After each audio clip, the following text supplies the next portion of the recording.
ओम शांति। आज नवरात्रों का छठा दिन और आज के दिन माँ कात्यायनी की पूजा होती है। तो 5 दिनों तक हमने माता पार्वती के 5 स्वरूपों की चर्चा की और आज छठा जो नवरात्रा है वो माँ कात्यायनी देवी के रूप में, जिसको महिषासुर मर्दिनी भी कहा जाता है, तो इनकी पूजा होती है। ये जैसे 5 दिन हमने देखा माता पार्वती के अलग अलग स्वरूप, लेकिन जो माँ कात्यायनी का है वो जन्म ही अलग दिखाते हैं। तो भक्ति मार्ग में दिखाया जाता है कि जब सृष्टि पर महिषासुर जो असुर होता है उसका बहुत प्रकोप, माना अत्याचार बहुत ज़्यादा, माना ऋषि मुनि सबको तंग करने लग जाता है, तो सभी तीनों देवताओं के पास जाते हैं, ब्रह्मा विष्णु और शंकर के पास। तो तीनों देवताएं मिल करके और एक माना ऊर्जा, एक शक्ति का निर्माण करते हैं। जो ऋषि कात्यायन जो है उनके घर वो ऊर्जा, माना जो शक्ति है वो देवी के रूप में जन्म लेती है और उसका नाम पड़ता है माँ कात्यायनी, जो कात्यायन ऋषि की पुत्री कहलाती है। और उसके बाद दिखाया जाता है कि सभी देवताओं ने और माँ कात्यायनी को 18 भुजाएं, माना 9 एक साइड 9 एक साइड 18 भुजाएं दिखाई जाती हैं। और जितने भी देवी देवताएं होते हैं, जैसे 3 मुख्य देवताएं हैं, बाकी भी जो और दिखाए, तो सब ने अपने अपने एक एक शस्त्र माँ कात्यायनी को सौगात के रूप में देते हैं।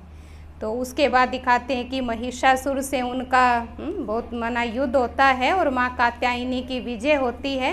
तो तब से उनका नाम महिषासुर मर्दिनी भी पड़ता है। महिषासुर माना असुर बुद्धि, जिनको संस्कृत भाषा में भैंस को महिषा कहा जाता है। तो भैंस बुद्धि, तो इसका अर्थ क्या आध्यात्मिक भाषा में कि परमात्मा शिव आकर के जब हमें सारे ज्ञान के अस्त्र शस्त्र देते हैं, ज्ञान की जब हमें समझ मिलती है कि हम अपने जब संसार में रहते हैं, परिवार में रहते हैं, जीवन में अलग अलग प्रकार की परिस्थिति आती है, या कोई भी ऐसे असुर वृत्ति का कोई भी इस प्रकार की अपने सामने परिस्थिति आती है, तो उसमें जब हम अपने ज्ञान के अस्त्र शस्त्र को यूज़ करके और विकारों पर जब विजय प्राप्त करते हैं, तो ये हमारा स्वरूप दिखाया गया है माँ कात्यायनी देवी के रूप में, जिसको महिषासुर मर्दिनी भी कहा जाता है।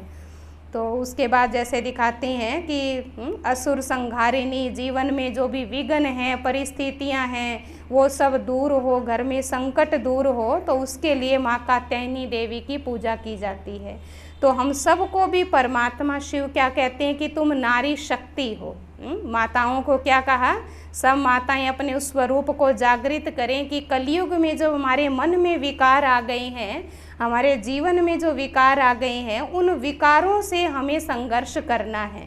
भैंस बुद्धि माना जो मनुष्यों की बुद्धि इतनी विकारी हो गई, दूषित हो गई है, उसका प्रतीक ही महिषासुर दिखाया। तो हर एक व्यक्ति को अपने जीवन से विकारों रूपी असुर को मारना है। तो हम हर एक देखें कि अपनी आत्मा की ज्योत जगा करके परमात्मा शिव का जब ध्यान करते हैं, तो हमारे जीवन में जो ज्ञान के अस्त्र शस्त्र परमात्मा में देते हैं, उस ज्ञान के द्वारा हमें अपने विकारों को, बुराइयों को नाश करना है। तो आज के आरती के लिए जो अपने आमंत्रित परिवार है, पिताजी आ गए क्या? छोटे लाल पिताजी अपने सामने ही पड़ोसी हैं, तो इनका पूरा परिवार, सोनू भाई जी, सतीश भाई जी तो नहीं आए, आ रहे हैं। और दूसरे अपने बलराम भाई जी, भूपेंद्र भाई जी, और एक ध्वनि और एक अवनी, ये 3 हमारी छोटी छोटी देवियां सबको दर्शन और आशीर्वाद दे रही हैं। बड़े प्रेम से इनका स्वागत करें। छोटी छोटी गुड़िया के लिए सब जोरदार। ओम शांति। अभी आपने अच्छी बातें सुनी, छठा नवरात्रा कात्यायनी का। लेकिन आज हम देखते हैं जितनी भी देवियाँ हुई हैं, ये तो फिर भी माता के रूप में दिखाए, चाहे वैष्णो देवी के रूप में दिखाया, चाहे दुर्गा के रूप में दिखाया, चाहे सरस्वती के रूप में दिखाया, जितनी भी देवियां हुई हैं उन सब के हाथों में कुछ न कुछ अलंकार दिखाए गए हैं।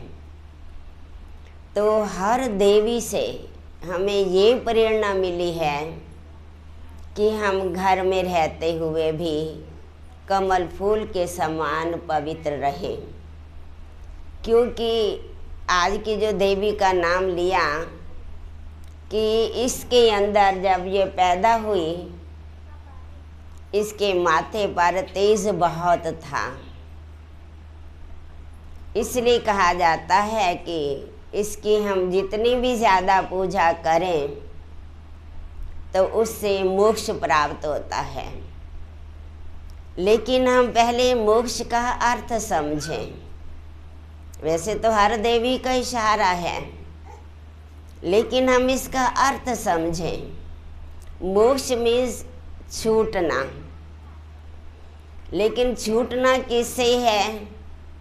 विकारों से, बुराइयों से।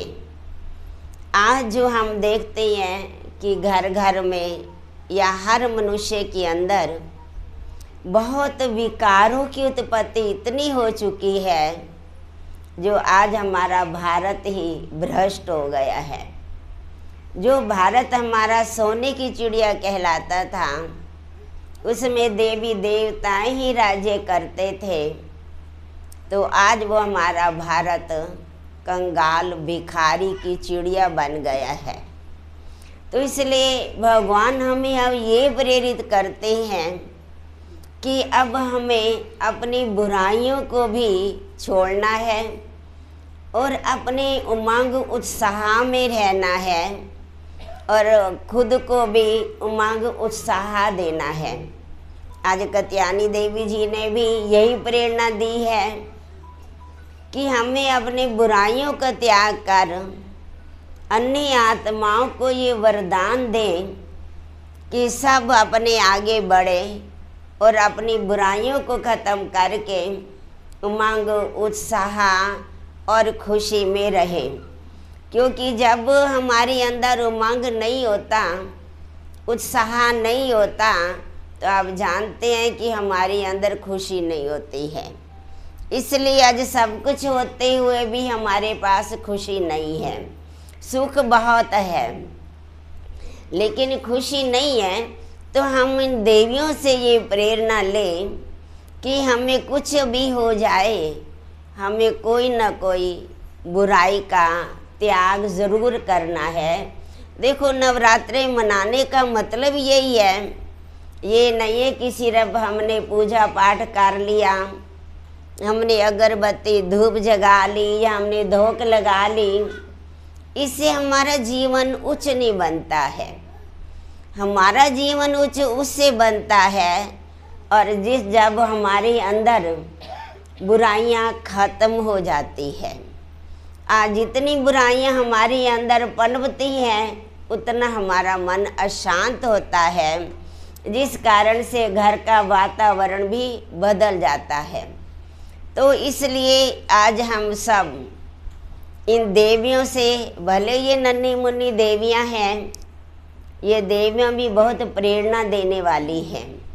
भले इतना ऊंचा ना ज्ञान सुना पाए, लेकिन इन्हों की भावनाएं देखो, इन्हों के इस टाइम विचार देखो, ये किन भावनाओं में बैठी हैं, वरदान देती हुई बैठी हैं कि हमें इन बच्चियों से, ये बच्चियां नहीं है इस टाइम, भले बाद में है, इस टाइम तो देवियां हैं। तो इसलिए हम जितना इनका भी रिस्पेक्ट करेंगे, उतना देवियां भी हमें वरदान देगी। रिस्पेक्ट तो सबको देनी है। तो इसलिए मैं आज फिर दोबारा कहूँगी कि अभी भी 2 दिन पड़े हैं, 3 दिन पड़े हैं, हम इन 3 दिन के अंदर भी कोई न कोई बुराई का त्याग ज़रूर करें। जितना बुराइयां ख़त्म होती जाएगी, एक एक भी हम ध्यान दें, तो हमारा भारत ही जो इतना उच्च था, देवताओं की भूमि थी, देवी देवता ही राज्य करते थे, वो हम ही तो थे। वो भी तो मनुष्य है और हम भी उन जैसा गुण धारण करके अपना जीवन उच्च बना सकते हैं और आशीर्वाद ले करके औरों का भी हम जीवन ऐसा ऊंचा बनाएं। तो बहुत खुशी की बात है कि हमारे तीनों परिवार आए हुए हैं। मुझे लगता है बलराम भाई तो शायद पहली बार ही आए होंगे यहाँ पर। आए कभी नहीं, पहली बार आए हैं ना। देख लो, तो इन सब का भी बहुत बहुत स्वागत है। और जो और बहन भाई आए हुए हैं अपना कीमती समय निकाल करके, उन सब का भी बहुत बहुत स्वागत है।